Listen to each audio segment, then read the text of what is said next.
Okay, so this is part 3 of the Cannonball board game project. This is fine-tuning the code, so you can see I've already tuned the delay to 190. It used to be 75. These ones haven't been updated yet, but that is just because I just need to go and plug them in. 75 was just my default value. So let me show you how this works. So over here we have our Arduino. It's the Arduino is all wired up. This is a giant mess, but no one's going to see it. So these are 3 different light boxes. We only have one of the chutes wired in, and that's going over there. And I just have this little failed print to act as a catcher. So I actually can't remember which of these 3 correspond to this. I think it's this one. But let me try to drop this. Yeah, I'm gonna hold the camera with my other hand. There we go. Let me try to drop this in, and then you should be able to see it light up. There we go. You have 1 light. Now let me drop it again. That didn't happen. Let me pause while I actually go grab. Well, that would be prime blooper reel material, but I don't edit this, so that's getting left in. Okay, let me drop this again. You see, you have very little depth perception when you're aiming through the camera. There we go. We have 2 lit. And if that time at least it didn't go on the floor. 3. There we go. So as you can see, it all works. These wires are just attached using the clamping force of the screws. They're just wrapped around behind the ear with the screws, and the screws are driven in, and that clamps them on. And they're just going off there to the analog pins. These are current limiting resistors for the LEDs. These are pull-down resistors for the buttons. Buttons, I say in quote marks, but you can't see my air quotes. And you can see everything's wired extremely well. And this, keep in mind, this is just half of it. There's going to be a whole second Arduino, the whole same thing going on. So you can see why this is an extremely complicated project, not because it's like even that many high-level skills, just because there's a lot going on. It's like, this is actually pretty simple Arduino code, and all of this wiring is pretty simple. It's just buttons and LEDs. But there's just a lot of it. It's a massive wiring harness.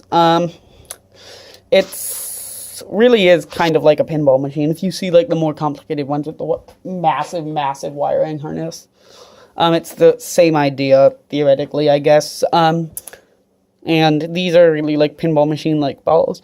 You'll see it at the end. It's gameplay, yeah, it's probably going to be less fun than pinball. But it's 2-player, it's like a board game, kind of. I don't know, hopefully they think it's like a board game enough that they don't get mad at me.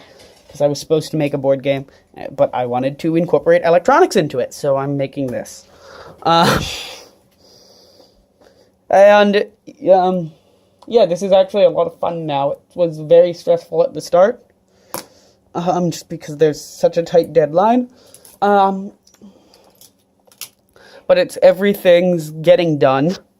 You can see this is actually working. I was slightly worried the clamping force of the screws wouldn't work very well for these wires, but it worked. So actually something worked first try, which was kind of a first in this project. And even the code, even though that didn't work perfectly first try, it really just required some very minor adjustment.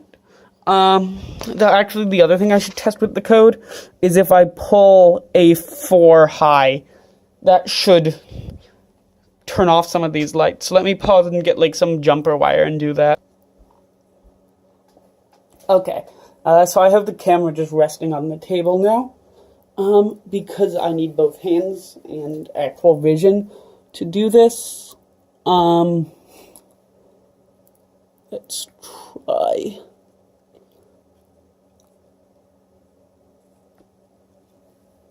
And the debounce on that isn't good because it turned out 2 LEDs, but I think we get the idea that that does in fact work, and I just need to tune the debounce on that as well. Yeah, so this code actually works first try, basically, with a very, very minor change to the timings. I mean, it isn't that complicated code, so it's not that surprising, but just given how everything else has been going, even though none of it's that complicated, it's very uplifting. It makes me feel a lot better about this. Yeah. And actually there the debounce didn't work properly, so I don't know what was up with that. You can see 2 turned on. I don't know, maybe it still needs a tiny bit of tuning. But it's just fine-tuning that debounce delay to something that's not really perceivable, but is still fit at accomplishing its goal.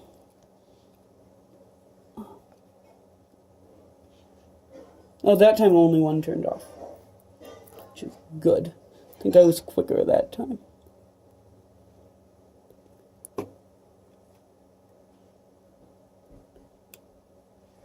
That time 2 turned off. All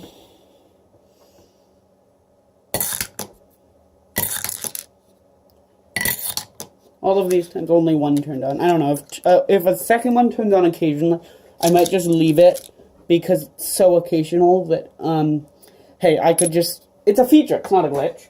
It's a feature. It's occasionally the machine will randomly decide to award you a bonus point. There we go. That's, yeah.